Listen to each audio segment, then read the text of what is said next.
इसमें लिखा है बिल्व मूल्य शिवरतम भोजिए दस्त भक्तिता। 30 नंबर का श्लोक है, 22 नंबर का अध्याय है। एकम्बा कोटि गुणतम तस् पुण्यम प्रजायते। बेल वृक्ष के नीचे आप किसी से भक्त को भोजन करा देते हैं, इसमें तो लिखा है करोड़ों लोगों को भोजन कराने के बराबर उसका फल प्राप्त हो जाता है। इतनी बड़ी महिमा। कहते हैं कि श्राद्ध के समय पर ब्राह्मण भोजन करने के लिए आवे तो तुलसी का गमला पास लाके रख दिया जाए तो पितर तृप्त हो जाते हैं। ऐसा उस ग्रंथ में वर्णन है। जिनको धन चाहिए ब्राह्मण को बुलाएं और बेल वृक्ष का गरुआ पास में रख दें, फिर ब्राह्मण को भोजन कराएं। एक ब्राह्मण को भोजन कराना करोड़ों ब्राह्मणों को भोजन कराने के बराबर। घोर गरीबी का नाश हो जाएगा। इतनी बड़ी महिमा इस बेल वृक्ष की है। श्लोक आप पढ़ लें, इसमें तो वर्णन किया गया है कि कोटि गुणतम तस् पुण्य प्रजायते। 30 नंबर का श्लोक है, 22 नंबर का अध्याय विद्येश्वर संहिता है। और इसके नीचे का श्लोक और बड़ा अद्भुत है। कहते हैं कि जल में गंगा जल और गौ माता का कच्चा दूध डालकर 1 लोटा जल बेल वृक्ष की जड़ों में चढ़ा दें और एक दिया जला के रख दें। इसका क्या प्रभाव है? बिल्व मूले क्षीर युक्ता मन्नामा जित संयुतम। कहते हैं यो दद्यांश भक्ताएं स दरिद्रो न जायते। वह व्यक्ति जिंदगी में कभी दरिद्र नहीं होगा, गरीब नहीं होगा। भगवान उस व्यक्ति का खजाना खाली नहीं होने दे। एक बात मैं आपको बोल रहा हूं, मैं औरों का क्या प्रमाण दूं, मैं अपनी ही बात कह रहा हूं। गौ तीर्थ तुलसी तपोवन गौशाला में दुनिया भर के बेल वृक्ष लगाए। हमने सबसे पहला पेड़ बेल का लगाया। गौशाला का उद्घाटन हो गया था 2019 में। मेरे गुरुजी आए थे उसके उद्घाटन के लिए। मेरे गुरुजी को आप जानते होंगे, 12 लाख सन्यासियों के उपराचार्य महामंडलेश्वर हैं। उनके द्वारा 15 मार्च 2019 में उद्घाटन हुआ। हमने सबसे पहला पेड़ वहां पर बेल का लगाया, बेल वृक्ष का। और ये बिल्कुल सत्य है। आज गौशाला के इतने बड़े खर्चे हैं, कैसे पूरे हो जाते हैं, ये बेल वृक्ष की बहुत बड़ी महिमा है। यहाँ इतनी बरकत हो रही है, यहाँ इतनी तरक्की हो रही है कि महादेव की कृपा से यहाँ कोई भी गौवंश मौत को प्राप्त नहीं होता। कोई गैया बूढ़ी हो गई हो, ज्यादा उम्र की, वो बात अलग है। यहाँ बीमारी नहीं फैलती। आपने दुनिया भर के गरुआ गमले लगाए होंगे, कुछ बेल के भी अपने घर में लगाइए। ये घोर गरीबी और घोर रोग का नाश करता है। लिखा है दरिद्रों न जायते। उसके घर में कभी गरीबी आएगी नहीं, जो बेल वृक्ष के प्रति जो श्रद्धा रखेगा। यह वर्णन किया गया है। बहुत आनंद कर देने वाली ये कथा है। शंकर जी को ओम नमः शिवाय कह के पूजा करें। शिव नाम मुखी ऐसा सदा शिव सेवेते। स्पष्ट लिखा है। ये 23 नंबर का 6 नंबर का श्लोक है, 23 नंबर के अध्याय का। कहते हैं कि पूजा करते समय शिव शिव शिव शिव आप बोलते हैं, महादेव बोलते हैं, ओम नमः शिवाय बोलते हैं, तो पापानी ने स्पृश खदरांगरा कहता। कहते हैं कि सबसे लंबे समय तक अग्नि जलती रहती है, वो समई का पेड़ होता है। अंगारक पेड़ है ये। इसका कोयला इतना गर्म है कि 48 घंटे तक बुझता ही नहीं। और समई का पेड़ जले और किसी का हाथ जल जाए तो चमड़ी खत्म हो जाएगी, बचेगी नहीं। इसमें कहा गया कि समी की लकड़ी का जलता हुआ अंगारा जैसे सब कुछ जला करके खत्म कर देता है, तो भगवान शंकर का नाम भी समी के लकड़ी के अंगारक की तरह है। वो भी पापों को ऐसे ही जला करके भस्मीभूत कर देता है। नाम की इतनी बड़ी महिमा। और इसका जो अगला श्लोक है 7 नंबर का, वो बड़ा अद्भुत है। इसमें लिखा है श्री शिवाय नमस्तोभ्य मुखम व्याहरते यदा। कहते हैं कि यदि कोई श्री शिवाय नमस्तोभ्यम ऐसा किसी के मुख से उच्चारण होता है, वह मुख समस्त पापों का नाश करने वाला तीर्थ हो जाता है। जैसे तीर्थ में वास करने से पाप जल जाते हैं, श्री शिवाय नमस्तोभ्यम या ओम नमः शिवाय हर हर महादेव बोलने वाले का मुख देख लिया जाए तो उसके मुख देखने मात्र से पाप जल करके राख हो जाते। केसरी से महापुराण में लिखा है, 23 नंबर के अध्याय का 7 नंबर का श्लोक है। अभी और देखिए नीचे क्या लिखा है। लिखा है तन मुखम च तथा यो वही पश्यन्ति प्रीतमान नरः तीर्थ जन्म फलम तस्य भवतीति सुनिश्चितम। जो मनुष्य प्रसन्नता पूर्वक उस मुख का दर्शन कर लेता है, निश्चित ही तीर्थ सेवन जनित फल की प्राप्ति उसको हो जाती है। और हे सोनक्षियों, इतना ही नहीं, और क्या लिखा है, यत्र त्रियम सदा तिष्ठे तशुभतरम ध्वजा तस दर्शन मात्रेण वेणी स्नान फलम लभेत। शिव का नाम और माथे पर भस्म, सुन लो, और गले में रुद्राक्ष, जिह्वा पर भगवान शंकर का नाम और माथे पर त्रिपुंड या भस्म और कंठ में रुद्राक्ष, यदि ऐसे पुरुष का कहीं दर्शन हो जाए तो तत्काल प्रयाग की त्रिवेणी नहाने का फल मिल जाता है, देर नहीं लगती बिल्कुल। एतत्रियम महापुण्यम त्रिवेणी सदृशम स्मृतम, त्रिवेणी के स्नान का फल मिलता है। आप जितने भी हमें सुन पा रहे हैं, बच्चों को रुद्राक्ष पहनाओ, आप भी रुद्राक्ष पहनो, तुलसी पहनो। आनंद की बात है कि तुलसी रुद्राक्ष सब संग संग पहने जाते हैं, उसमें कोई दिक्कत वाली बात नहीं है। हाँ, ये भी लिखा है जप करने की माला दो चीजों की ना हो, वो एक की है। बहुत लोग स्फटिक और रुद्राक्ष पहनने में ठीक है लेकिन जपने में ठीक नहीं है। बहुत लोग तुलसी रुद्राक्ष पहनने में ठीक है लेकिन जप एक से ही होना चाहिए, एक ही चीज की हो। ऐसा भी नहीं तुलसी और आंवले की, तुलसी या कमलगट्टे की, नहीं, वो माला सिंगल ही होनी चाहिए। तो बड़ा अद्भुत लिखा है, तदृशम यथा वेणी नोव्यान तते मनाक ये बम योन बिजानी तीसा पापिष्टो न संशय। उस पुण्यात्मा के दर्शन करने से त्रिवेणी स्नान का फल मिलता है। भस्म, रुद्राक्ष और भगवान शंकर का नाम, ये निश्चित ही पापों को जलाने वाला है। फिर कह दिया कि इसमें कोई संशय वाली बात नहीं है।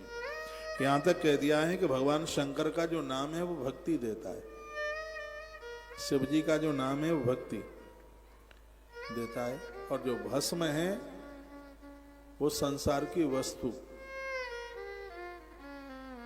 और जो रुद्राक्ष है स्पष्ट वर्णन है, वो विद्वान बना देता है, ज्ञानी बना देता है, अंत में उद्धार कर देता है। शैव नाम यथा गंगा, भगवान का नाम गंगा की तरह है, और भस्म यमुना की तरह है, और रुद्राक्ष सरस्वती की तरह है। सीधी सी बात ये है, जो माथे पर भस्म, गले में रुद्राक्ष पहने हुए हैं और जिह्वा पर भगवान शंकर का नाम लिए हैं, 24 घंटे प्रयागराज की त्रिवेणी उसके संग ही संग चलती है। वो जहां रहता है वह स्थान उसके लिए प्रयाग की त्रिवेणी की ही तरह होता है। ये श्लोक बहुत मोस्ट है, 14 नंबर का श्लोक है ये। मैं तो आज हाथ जोड़ के कह रहा हूं, जितने भी हमसे दीक्षा लिए हुए हैं, हमारी व्यासपीठ से जुड़े हुए हैं, यदि आपको कोई दिक्कत नहीं है तो आप जिह्वा से भगवान शिव का नाम, माथे पर त्रिपुंड और कंठ में रुद्राक्ष धारण करना आरंभ कर दीजिए। घर रहते हुए भी तुम्हें प्रयाग में रहने का ही फल प्राप्त होगा, इसमें कोई संशय वाली बात नहीं। कुछ बातें जो विशेष बना देती हैं, गोपी चंदन पूजा में आप लेते हैं, घर रहते हुए द्वारका में रहने का फल मिलता है। तुलसी पत्र भगवान को चढ़ाते हैं, उन्हें प्रत्येक दिन बद्रीनाथ यात्रा करने का फल मिलता है। ये तुलसी कितनी बड़ी महिमा है। एक बार बात को फिर रिपीट कर रहा हूं मैं, जो भगवान को तुलसी पत्र चढ़ाते हैं प्रत्येक दिन, उन्हें बद्रीनाथ यात्रा का फल मिलता है। गोपी चंदन लगाते हैं, उन्हें द्वारका यात्रा का फल मिलता है। जो रुद्राक्ष भगवान को नहला करके स्नान करा के भगवान को रुद्राक्ष पहना देते हैं, उन्हें 12 ज्योतिर्लिंग यात्रा का फल तत्काल प्राप्त हो जाता है। कभी हमारी पूजा में आप देखिए, हमने रुद्राक्ष की माला भगवान के लिए रखी है। स्नान के बाद प्रभु को हम रुद्राक्ष की माला पहनाते। हमने इस देश में 5-5 रुद्राक्ष भगवान की माला बनाने के लिए भेजे, वो आपने वो कहाँ डाल दी। एक एक रुद्राक्ष की कीमत बहुत है, आप गूगल में सर्च करके देखिएगा। एक एक रुद्राक्ष, 14 मुखी रुद्राक्ष 20,000 रुपए का आता है। रुद्राक्ष असली मिल जाए तो अनमोल है, उसकी कोई कीमत ही नहीं है। ऐसा नहीं है कि फ्री का चंदन घिस मोर नंदन, चंदन 60,000 रुपया किलो आता है, मंदिर का फ्री का मिल जाए तो घिसो, पड़ा रहने दो, भूल जाने दो। 60,000 रुपया केजी है चंदन असली। जो चीजें फ्री में मिल जाती हैं, लोग उसका महत्व नहीं मानते, महत्व नहीं समझते। चीजें बहुत अनमोल है। आप क्या जानेंगे रुद्राक्ष की महिमा। आज मैंने एक वीडियो डाली है रुद्राक्ष के ऊपर। रुद्राक्ष इस धरती का बहुत बड़ा विज्ञान है। संपूर्ण कलेश, दुख, दरिद्रता का हनन करने वाला है रुद्राक्ष, क्योंकि महादेव की आंख से प्रकट हुआ है। शंकर जी की साधना ही धरती पर रुद्राक्ष के रूप में प्रकट हो गई, आंख में साधना। आंख में वासना और साधना दोनों होती है, लेकिन महादेव की आंख में वासना नहीं है, महादेव की आंख में साधना है, इसलिए तो कामदेव को जला के राख कर दिया। तो शंकर की साधना ही उनके नेत्र से धरती पर रुद्राक्ष बन करके पैदा हो गई है, प्रकट हो गई है। तो इसका तो बहुत आदर होना चाहिए, बहुत मान होना। तो कितना प्यारा श्लोक है। शरीरे चत्रयम यस तत्फलम चैकतस्थितम एक तो वेड़ कायस स्नान जमतु फलम बुदई।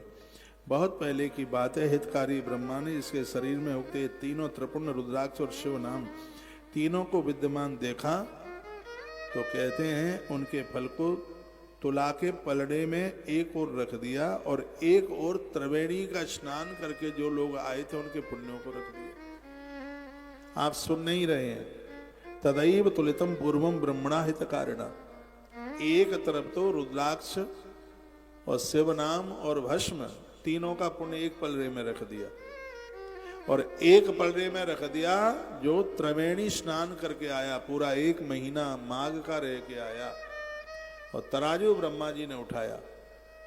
लेकिन जो त्रिपुंड और भगवान का नाम और रुद्राक्ष का जो मातम्य था वो त्रिवेणी स्नान से भी ज्यादा महिमा युक्त था। ऐसा इस ग्रंथ में 15 और 16 नंबर के श्लोक में लिखा। हम अपना कल्याण चाहते हैं तो इन चीजों से बिल्कुल दूर मत जाइए। कथा आप कितनी भी बार सुने, हर बार से महापुराण आपको नई सी लगेगी। पंडित जी पुरानी लग रही कि नहीं? आनंद देने वाली है कथा। महेश्वरम बिना सर्वम ब्रह्मांडे सत सत परम। महेश्वर के बिना दूसरा कौन है जो इस ब्रह्मांड को समझ सकता है? सिर्फ एक ऐसे महादेव हैं जो संपूर्ण सृष्टि को जानते हैं, सबके बारे में जानते हैं। इसलिए श्रद्धा भक्ति के साथ जितना बने उतना पंचदेव उपासना में भगवान महादेव को लिया गया है। एक भी घर ऐसा ना रहे जिस घर में भगवान शिव को न पूजा जाए। पातकानी विनिश्यंति यावंती शिव नामत। भगवान का सिर्फ नाम लेने से, महादेव का नाम लेने से पाप जल जाते हैं, खत्म हो जाते हैं। उतने पाप मनुष्य इस भूतल पर कर ही नहीं सकता जितना कि एक नाम लेने पर पापों को जलाने की इतनी ताकत भगवान के नाम में है। भूभि तावंत पापानी क्रियंते न नरई। कहते हैं कि व्यक्ति नहीं कर पाएगा उतने अपराध। ब्रह्मत्यादि पापानाम राशि ना प्रमतान में जिंदगी का सबसे बड़ा अपराध है वो ब्रह्मत्या, और इस अपराध को भी काटने वाला भगवान का नाम है। एक कीर्तन रोज बोल लिया करें, हर हर महादेव शंभो काशी विश्वनाथ गंगे। यदि आप रुद्राष्टक याद कर लें तो बहुत बड़ी बात हो जाएगी। गोस्वामी तुलसीदास जी महाराज ने रुद्राष्टक रामायण के उत्तरकांड में लिखा है, और ये रुद्राष्टक महाकाल मंदिर से प्रकट हुआ है। उज्जैन में जो महाकाल मंदिर है, आप ना गए हो तो आप जरूर जाना। इसलिए जाना क्योंकि ये 3 शिवलिंग बड़े विशेष हैं। एक तो है ऊपर के लोक में, स्वर्ग में है एक, और एक है पाताल में, और एक है मृत्यु लोक में। जो पाताल में है उसका नाम है हटकेश्वर, जो ऊपर के लोक में है उसका नाम है तारकेश्वर, और जो मृत्यु लोक में है उसका नाम है महाकालेश्वर है उसका नाम।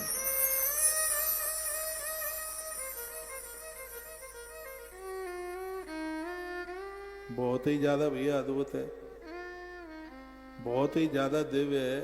वर्ष में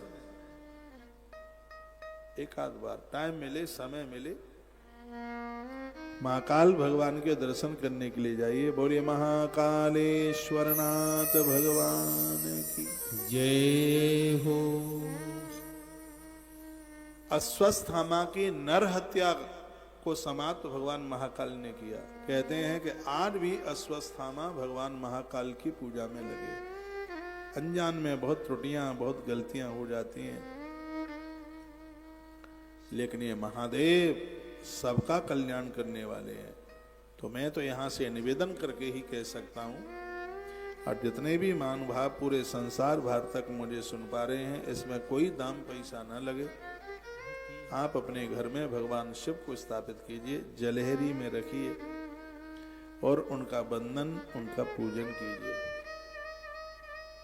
पातकानि विनिश्यन्ति, संपूर्ण पाप जल करके राख हो जाएंगे। इसमें कोई किसी भी प्रकार की संशय वाली बात नहीं है। शिव नामामृतम पेयम, जो भगवान के नाम रूपी अमृत को रोज पीता है, धरती पर वह भैया अमर हो जाता है, वो मरने के बाद भी जिंदा रहता है। इतनी बड़ी महिमा है भगवान के स्नान। अब मैं आपको रुद्राक्ष की तरफ लेके चलूंगा। भस्म मातम में तो मैंने एक दिन संक्षेप में आपको सुनाई दिया था। अब थोड़ा ठीक से आप बैठ जाएं और मैं कुछ भस्म की बात, वो रुद्राक्ष की बात आपको करूं। उसके लिए सावधान हो करके अब इस कथा को सुनना है। पहले तो हम आपको यही निवेदन कर दें, क्या रुद्राक्ष को धारण करने की कोई विधि है क्या, कोई महिमा है क्या? हाँ है ना। अपने मन मुताबिक आप ये रुद्राक्ष धारण मत करना, ये गुरुजनों से लेना, प्रसाद रूप में लेना। यदि बाजार से खरीद करके भी ले आए हो तो पहले गुरुजनों के हाथ में उसे आप दें, वह मंत्रों से अभिमंत्रित करके आपको दें, तब ही आप इसको धारण कीजिए। बिना डॉक्टर साहब की आप सलाह के द्वारा यदि हम दवाई लेंगे तो औषधि हमारे लिए वो ठीक नहीं होगी, हमारे लिए अनुकूल नहीं होगी। उसी प्रकार से रुद्राक्ष के लिए भी कुछ ऐसा ही कहा गया है। रुद्राक्ष धारण करने वालों को ये नियम, क्या क्या नियम? मध्य मासम तु लेसनुम पलाण्डम शीघ्रमेव च। वेदेश्वर संहिता के अध्याय नंबर 25 का श्लोक नंबर 43 है। 43 नंबर का श्लोक है जिसमें लिखा है, शराब पीने वाले लोग कभी रुद्राक्ष धारण नहीं करें। शराब पीने वाला व्यक्ति शंख भी नहीं बजा सकता। अब ये बात लोगों को अच्छी नहीं लगेगी। हम तो ये कहेंगे भले ही वो मंदिर का पुजारी क्यों नहीं है, यदि गुटखा खाता है, तम्बाकू बीड़ी सिगरेट पीता है तो उसे भी शंख बजाने का अधिकार बिल्कुल भी नहीं है, ऐसा हमारा पुराणाकारों ने लिखा। यह मुंह तो बहुत पवित्र होना चाहिए, बहुत ज्यादा पावन होना चाहिए। मध्यम मासम तो लेसनम पलाण्डुम शीघ्रमेव च। लिखाएं मध्य रुद्राक्षधारी पुरुष अपने खान पान को ठीक से रखे, मदिरा नहीं पिए, मांस ना खाए। लिखाएं कि रुद्राक्ष धारण करने वाले लोगों को लहसुन, प्याज, सहजना की फली और एक अचार में आता है जिसका नाम है लवेरा, ये चीजें उसके लिए बिल्कुल त्याज्यत कही गई है। कल या परसों मैंने बोला है, यदि आपका लहसुन प्याज छूटता नहीं है तो सिर्फ पूजा के समय पर ही उसे धारण करके फिर वहीं उतार दें, वहीं रख दें। जहाँ कोई बढ़िया सी जगह है आपके पूजा के मंदिर में, वहाँ इसको रखिए। लेकिन जो शराबी है, मांसाहारी है, उसे तो तुलसी रुद्राक्ष धारण करने का अधिकार है ही नहीं बिल्कुल। यह हमारे ग्रंथों में वर्णन किया गया, नहीं तो फायदे के बजाय यह उल्टा और हो जाएगा, ये नुकसान और करने लगेगा। इसलिए इस नियम का अवश्य में जरूर पालन करना चाहिए। कहते हैं कि जपने में थोड़ा बड़ा रुद्राक्ष और पहनने में छोटा रुद्राक्ष, यथा यथा लघु स्यादि तथा अधिक फलप्रदा। रुद्राक्ष जितना छोटा होगा पहनने में उसका फल उतना ही ज्यादा होगा। श्लोक नंबर 18 अध्याय नंबर 25 इसमें कहा गया, यथा यथा लघु स्यादि तथा अधिक फलप्रदा। ये जितना छोटा होगा उतना ही इसका प्रभाव और ज्यादा होगा। रुद्राक्ष धारणम प्रोक्तम महापातक नाशनम। रुद्राक्ष के धारण करने से महापातक, बहुत बड़े बड़े पाप समाप्त हो जाते हैं। कितने रुद्राक्ष धारण करें? रुद्र संख्या शतम धृत्वा रुद्र रूपे भविन्नर। 1100 रुद्राक्षों को धारण करने वाला मनुष्य साक्षात रुद्र रूप हो जाता है। ऐसे बहुत संत हैं जो 1100 रुद्राक्ष धारण किए, वो 550 रुद्राक्ष धारण किए। 108 रुद्राक्ष तो आप भी धारण कर सकते हैं। 108 रुद्राक्ष की माला चांदी में मड़वाओगे तो ये आपको धन देगी, और सोने में मड़वाओगे तो ये आपको ज्ञान देगी। हमेशा रुद्राक्ष की माला को डबल करके पहना जाता है तो वह अपने आप में बहुत प्रभावशाली होती है। माला को डबल करके 2 लड़ों के साथ इसे पहना जाए, कंठ की तुलसी भी इसको डबल करके, उसमें तो 3, 4, 5 का भी वर्णन है। पद्म पुराण में सबसे ज्यादा तुलसी के लिए बोला गया है। कहा जाता है कंठ में जिस तुलसी को डबल करके, दूना करके पहना जाता है, लेट बाथरूम के समय पर भी, नारी ऋतुकाल के समय पर भी उसको उतारने की जरूरत नहीं होती। जो कंठ में डबल करके उस कंठी को पहना जाता है, उसका नाम ही कंठी है। वो टेटुआ से छूनी चाहिए। इसको टेटुआ कहते ना, ये इसको कंठी, कंठ को छूनी चाहिए। हाँ, ये वो सिंगल है, लंबी है तो आपको उतारनी पड़ेगी। तो बातें तो भैया बड़ी अद्भुत हैं। तो रुद्राक्ष धारणम प्रोक्तम पाप नाशन हेतु, जो अपने अपराधों को समाप्त करना चाहता है उसे रुद्राक्ष धारण करना चाहिए। यहाँ तो लिखा है कि कितने मनके की माला से, 108 मनके की माला से, 54 मनके की माला से, 27 दानों की माला से आप जप करने का अधिकार मिलता है। पहनने में 108 मनके की माला बहुत विशेष है। आप सिंगल पहन रहे हैं तो फिर आप 54 दानों की माला मड़वाइए आप, और यदि डबल करके पहनना है तो 108 मनके की माला रुद्राक्ष की। बहुत ज्यादा अद्भुत है। एकम सखायम रुद्राक्षम चत्वा, इसमें सब लिखा है। ब्रासलेट के रूप में, इसमें बाजूबंद के रूप में, और यहाँ सिर में चोटी में आप लगाएं, ये सब वर्णन इस ग्रंथ में किया है। और वही मैं आपको एक ही कर्णो 67 बाबू 16 ब्रासलेट बनवाए तो उसमें 6 रुद्राक्ष, और कान में पहने तो 1 रुद्राक्ष, कान में एक रुद्राक्ष। एक ही कम कर्णयो, कान में 1, 67 बाहु 16, यहाँ 6 और यहाँ 16, यहाँ 16, यहाँ 6। तो इसको कहते हैं बाजूबंद। उसमें 16 रुद्राक्ष, यहाँ पहने तो 6, कान में पहने तो 1, गले में पहने तो 108। ये सब वर्णन किया। समझ में आ रहा है क्या? है? तो जयकारा लगाना पड़ेगा। बोलिए दुख हरणनाथ भगवान की जय हो। रुद्राक्ष कितने प्रकार के हैं ये पूछा गया, वो सुन लो। त्रिपुंडेन च संयुक्तम रुद्राक्ष वृषांगम, बहुत ध्यान से सुन लीजिए।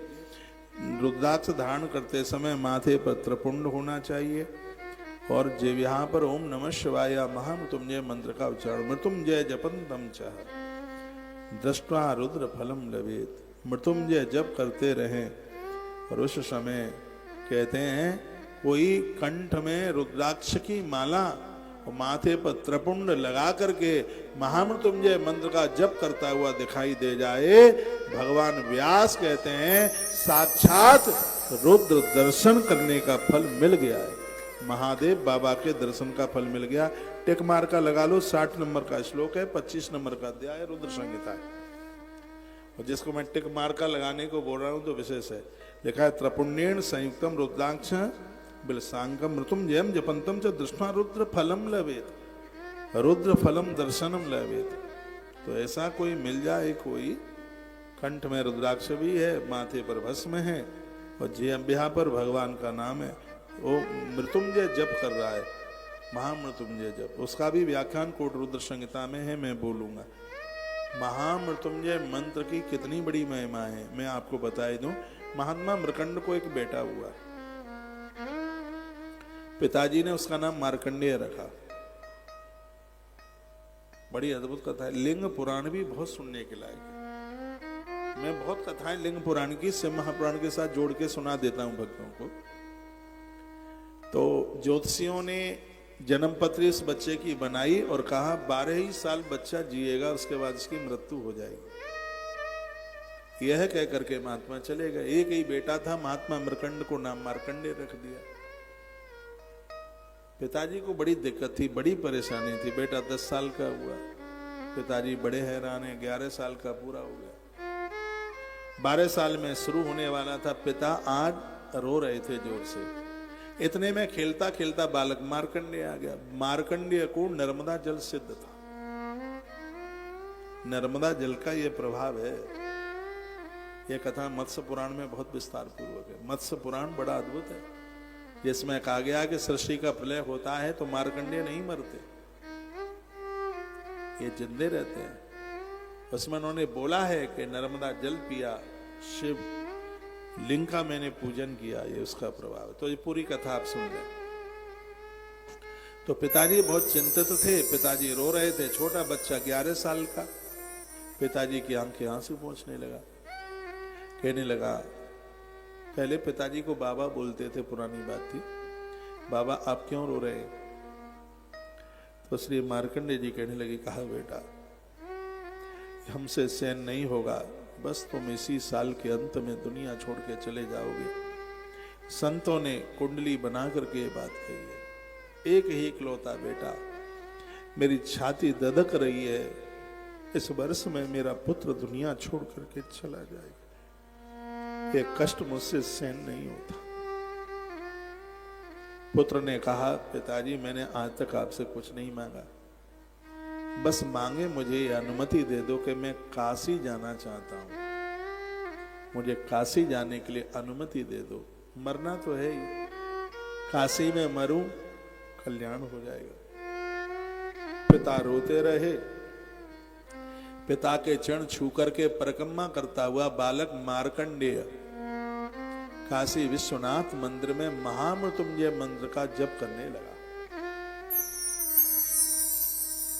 महामृत्युंजय मंत्र का जप किया। रोज श्रद्धा से जाता है, गंगा मैया का एक लोटा जल चढ़ाता है, भस्म लगाकर गले में रुद्राक्ष पहन करके, और ये बालक मंदिर में बैठ करके जप करता है।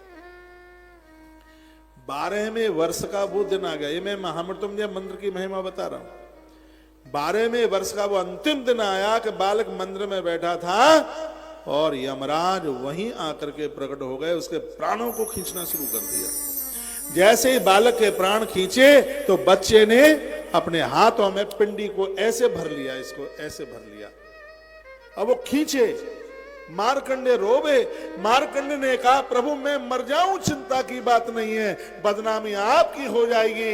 हमने सुना है कि जिसको तुम बचाओ उसको कोई मार नहीं सकता। आंख के आंसू पिंडी पर गिरे, पिंडी फाड़ करके भगवान महादेव प्रकट हो गए, हाथ में त्रिशूल। कौन है तू? तो यमराज ने कहा, मैं काल हूं, इसका समय हो गया, इसको लेने के लिए आया हूं। तो महादेव ने कहा, तू नहीं ले जा सकता। क्यों? कि तू काल है, तो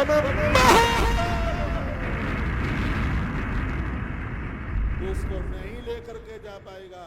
यमराज ने गर्जना करी, लेके जाऊंगा, क्योंकि मैं मृत्यु देव हूं। भोलेनाथ ने अपना त्रिशूल उठाया, तू मृत्यु देव,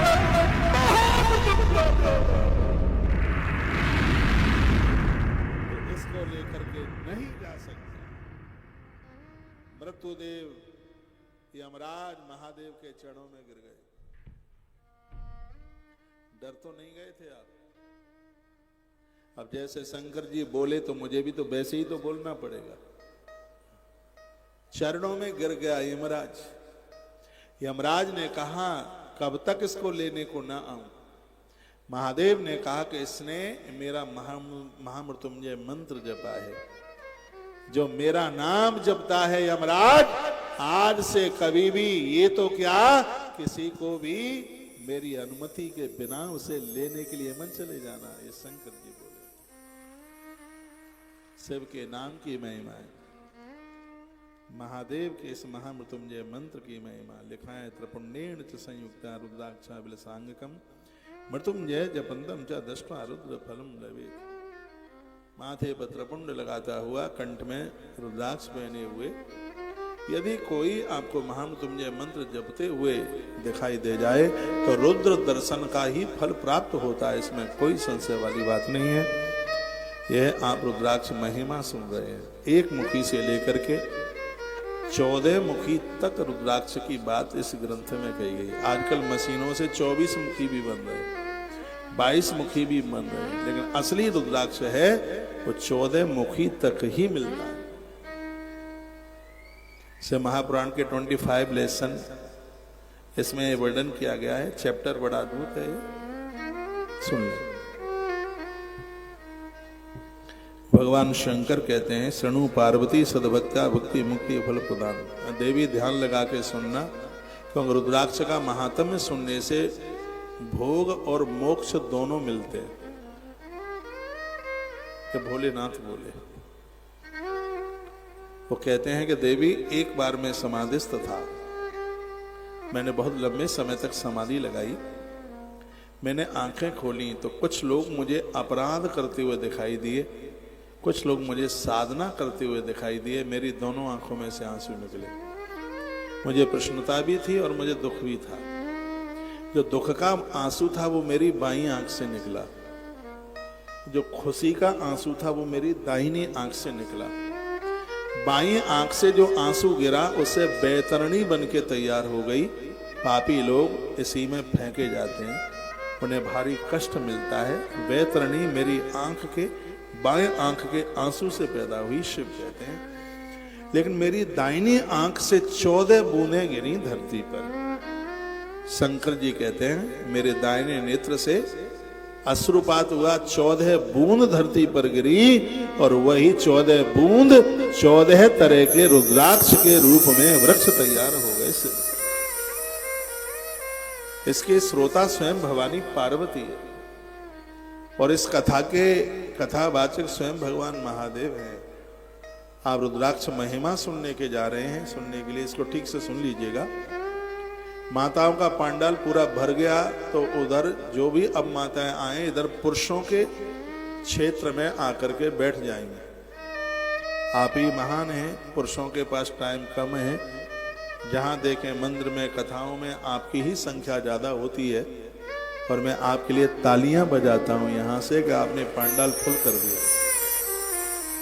कार्यकर्ता लोग पीछे मुझे सुन पा रहे हैं, देखो ये माताएं आ रही हैं, पूरी टोली आ रही है, इनको इधर ही बिठा दो, पुरुषों के क्षेत्र में उन्हें बिठा दे। तो पांडाल की लंबाई इतनी ज्यादा है, पीछे से दिखता भी नहीं होगा, तो आप इधर आकर बैठ जाइए और आज की कथा छोड़ के नहीं जाइएगा।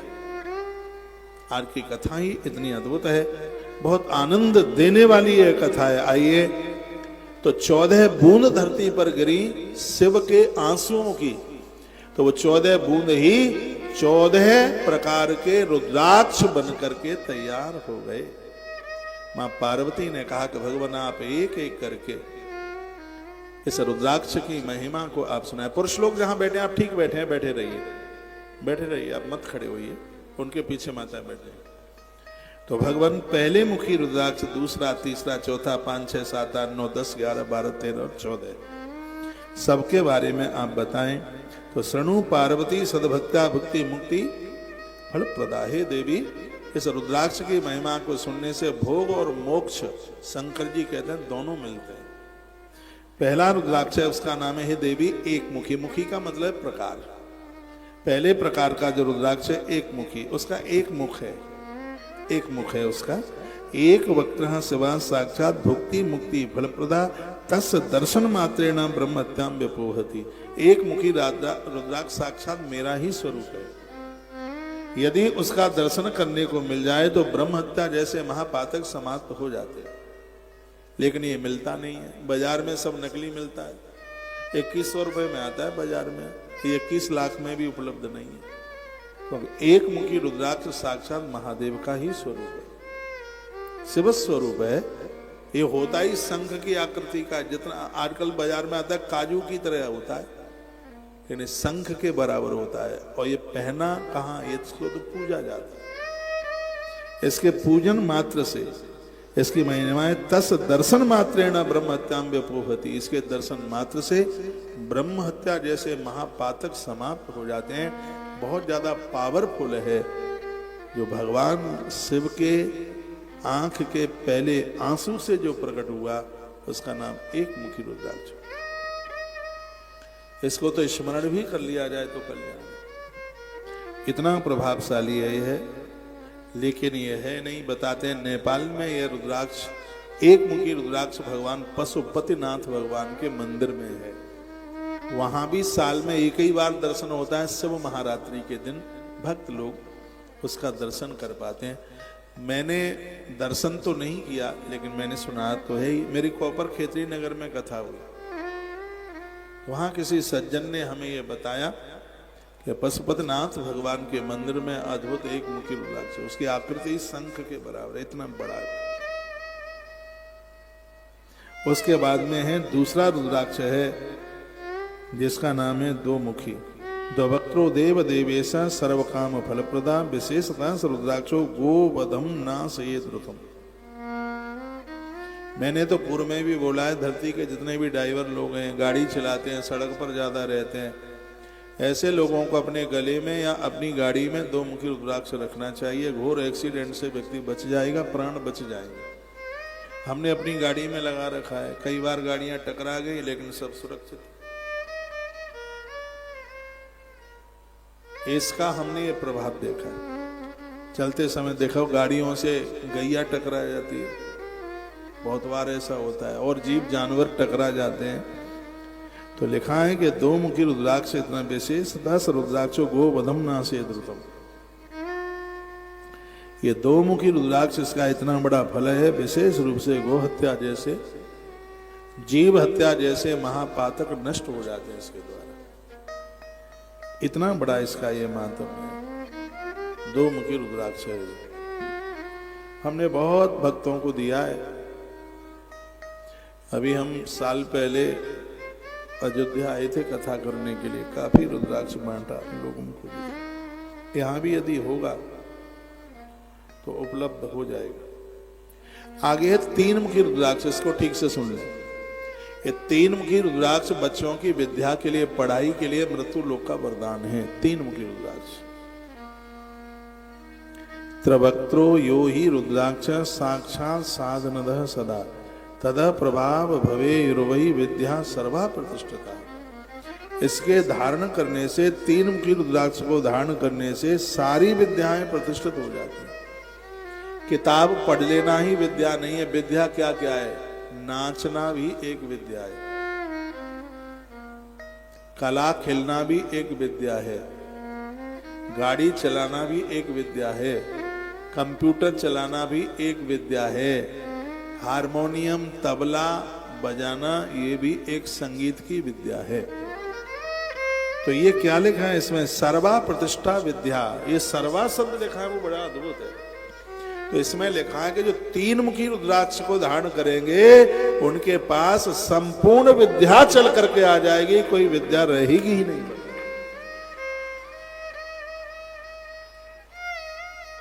मैंने अपने जीवन काल में 3 मुखी रुद्राक्ष बहुत पहना है, लेकिन जब से मैंने गुरुजी से दीक्षा ली तो फिर मैं गुरु दीक्षा का रुद्राक्ष पहने हूं, जिसमें वर्णन ही है कि गुरुदेव के द्वारा दिया गया रुद्राक्ष उसमें सभी समाहित हो जाता है। इंदौर में मेरी कथा हो रही थी, मैं ओंकारेश्वर गया, नर्मदा मैया नहाए तो नहाते समय वो गिर गया। 3 मुखी रुद्राक्ष मैंने बहुत पहना और इसका प्रभाव मैंने देखा। जिस किताब को एक बार पढ़ा वो कंठस्थ हो गया। पहले भी कोई पर्ची देखी गई थी, इतनी पर्चियां आई हैं। अच्छा, हमारे मध्य में श्री उपेंद्र मिश्र जी अधिवक्ता, आप भूतपूर्व अध्यक्ष सिविल कार एसोसिएशन गोंडा, आप आए हैं, आपका बहुत आदर है, बहुत मान है। हम बहुत देर में आपका नाम ले पाए क्योंकि प्रसंग अधूरा था, लेकिन हमने मन ही मन तो आपको मन से रेस्पेक्ट कर ही लिया था जब आप अंदर से प्रवेश कर रहे थे। हमारे मध्य में भवानी शंकर मिश्र प्रवक्ता, आप टॉमसन इंटर कॉलेज, आप इसी नगरी से हैं, आपका आदर है। महेश तिवारी जी, आप वरिष्ठ भारतीय जनता पार्टी के आप नेता हैं और आप समाज से जुड़े हुए हैं, बहुत बहुत धन्यवाद है आपका। डॉक्टर साहब अमित शुक्ला, आप सहारा हॉस्पिटल गोंडा से ही आप पधारे हैं, आपका बहुत आदर है। हमारे मध्य में राजेश जी टंडन और राजेश जी टंडन, ब्रजेश श्रीवास्तव जी, और क्या है आत्मा स्कूल गोंडा से, और डॉक्टर साहब श्री राजेश कुमार पांडे जी के पुत्र धैर्य के आप गुरुजन हैं, इसलिए आपके लिए 3 बार तालियां बजाइए सर, आपका बहुत आदर है। हमारे मध्य में माता Alka Pandey, director SCC PM Ayurvedic medical college Gonda, आप ही है? मुझे लग रहा है कि आप ही है, आज आए हुए हमारे सभी मान भावों के लिए तालियां बजा करके आदर कीजिए, मान कीजिए। सम्मान करने से पुण्य बढ़ते हैं, देव प्रसन्न होते हैं। एक बार फिर बजाओ, एक बार और। अब चले। ये जितने भी मुझे पीछे तक सुन पा रहे हैं, इधर सुन रहे हैं, उधर सुन रहे हैं, एक भी बालक, बेटा बेटी कोई भी हो, मैं पूरे देश को बोल रहा हूं, सभी बच्चों के गले में 3 मुखी रुद्राक्ष हो। इसलिए हो क्योंकि लिखा है कि तत्प्रभावात भवे युर्वै विद्या सर्वा प्रतिष्ठिता। जिनके कंठ में 3 मुखी रुद्राक्ष होगा, संपूर्ण विद्याएं उनके पास ऐसे आएंगी जैसे नदियां समुद्र के पास पहुंच जाती हैं। आप कहोगे आएगा कहां से? हम देंगे ना, इसी कथा में देंगे। हाँ, इसी में देंगे। अब देंगे कब? कल भी दे सकते हैं, परसों भी दे सकते हैं, अदरसों भी दे सकते हैं। देंगे जरूर। एक दिन इसके बांटने का होगा। यदि उस दिन आप नहीं पहुंच पाए तो फिर नहीं हो पाएगा, क्योंकि सब चीजें लिमिट में है, बहुत पैसों से आती हैं। और यहाँ कुछ व्यापार तो है नहीं। यदि इनको बेचा जा गया होता तो करोड़ों रुपया कमा लेते, लेकिन हमें करोड़ों रुपया नहीं कमाना, हमें करोड़ों लोगों का आशीर्वाद लेना है। हमें रुपया कमाने के लिए तो बहुत जन्मे हैं, फिर हमें उनमें अंतर ही क्या है? फिर हम तो गोवंश के लिए, गौ माता के लिए आए हैं। कल भी मैंने आपको निवेदन किया, एक बार मैं फिर बोल दूं, सामने कार्यालय है। जो हमें निजी स्वरूप से जानते हैं उन्हें पता है कि मैं तो कथा ही गौ माता के लिए करता हूँ। ये मेरा कोई पंडित कर्म नहीं है। अच्छे ब्राह्मण के घर में मेरा जन्म हुआ है, मेरी माँ भी ब्राह्मणी। 3-4 गोत्र देखे जाते हैं। हाँ, जहाँ हम जन्मे वहाँ गोत्र देखे जाते हैं। मेरा पिता भी बढ़िया वाला ब्राह्मण, मिलावटी नहीं, बढ़िया वाला। माँ भी अच्छी ब्राह्मणी, उसकी कोख से पैदा हुआ हूँ। तो पांडित कर्म तो नहीं है। यह है मैं गौ माता का कार्य लेकर के चलाऊं। यदि यह गैया मैया का कार्य न होता तो मैं गोंडा में नहीं, मैं उत्तराखंड में होता। हाँ, किसी भी चीज की कोई चाहत नहीं। जिस व्यक्ति को रोटियों की भी जरूरत नहीं है, उसे संसार से और क्या चाहिए? सेब खा करके और दूध पी के ही कथा कह रहा हूं। और सालों हो गई हैं, अपनी महिमा नहीं गा रहा। इस कलयुग में भी रोटी के बिना काम चल सकता है। हम लक्ष्य लेके चल, नहीं तो 9 दिना की नवरात्रा करके तमारा आता है। यहाँ 7 साल हो गई है। ये 25 जनवरी को पूरी 7 साल हो गई है। 25 जनवरी निकल गई है। तो ये गौ माता की कृपा से और गौ माता के लिए ही हम कर रहे हैं। आयोजन बहुत विराट है। आप सब लोग आए हैं, रोज आइएगा। गौ माता के प्रति पूरी श्रद्धा रखिए। कथा की कोई दक्षिणा तो होती है, हम आपसे कपड़ा लत्ता नहीं मांगेंगे। बस मेरी इतनी प्रार्थना है। मैंने दोनों हाथ जोड़ लिए प्रार्थना करने के लिए। और चैनल पर जुड़ने वाले लोगों को भी कह रहा हूँ, आपके पास जमीन है, आपके पास में फार्म हाउस है या और ऐसी कोई जगह है, तो मेरी प्रार्थना है आप अपने यहाँ एक गौ माता जरूर रखिए। गैया का दूध आपको मिलेगा, पुर के तृप्त हो जाएंगे। गौ माता सिर्फ गौशालाओं से ही नहीं बचेगी। गौशाला तो हमारे ध्यान को केंद्रित करने के लिए है।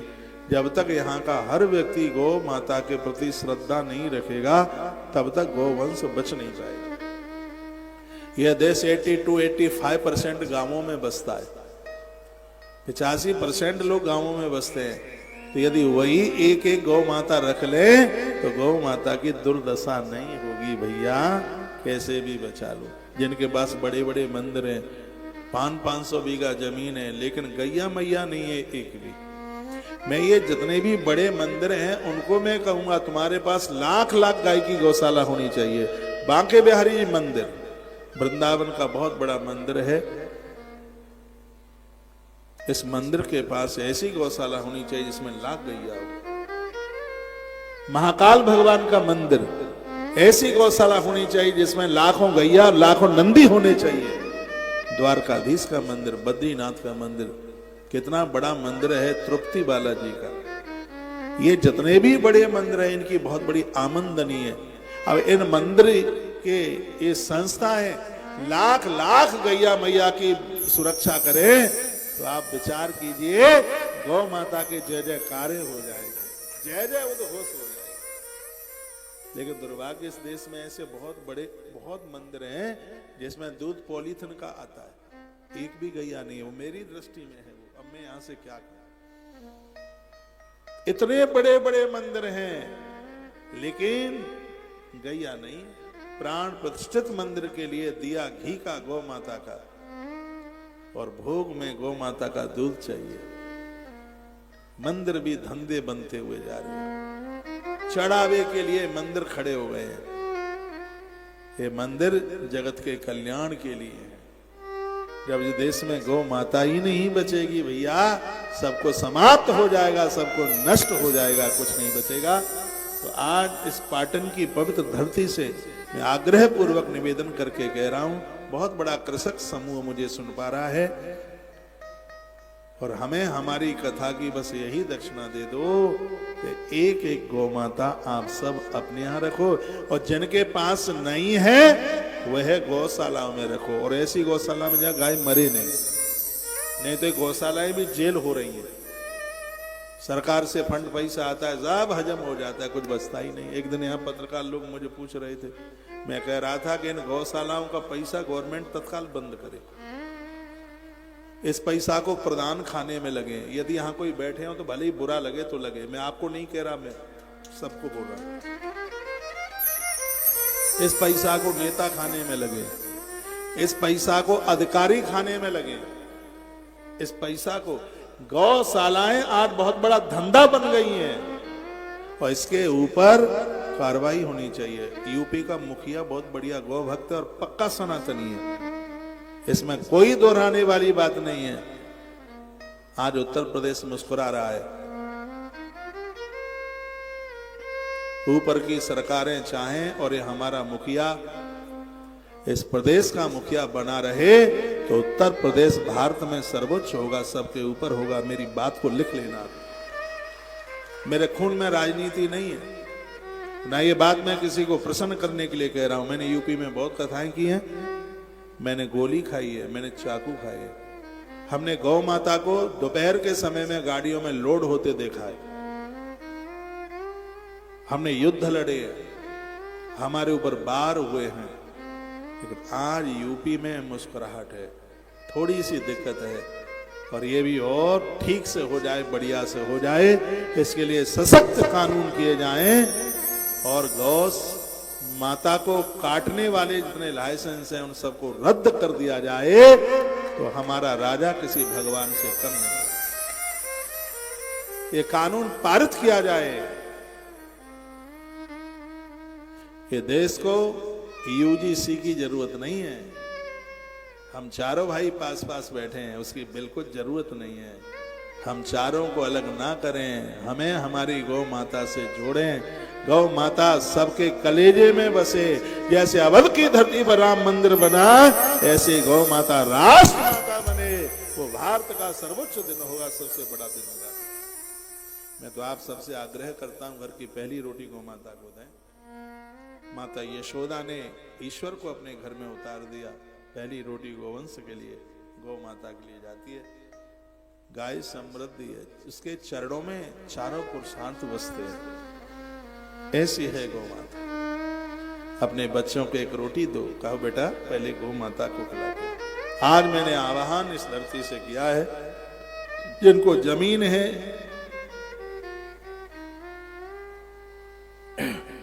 जिनको ऐसी व्यवस्था है, वो जरूर 1, 2, 5, 4 जितना बने वो गौ माता के पालक बने, गौ माता को जगह दे।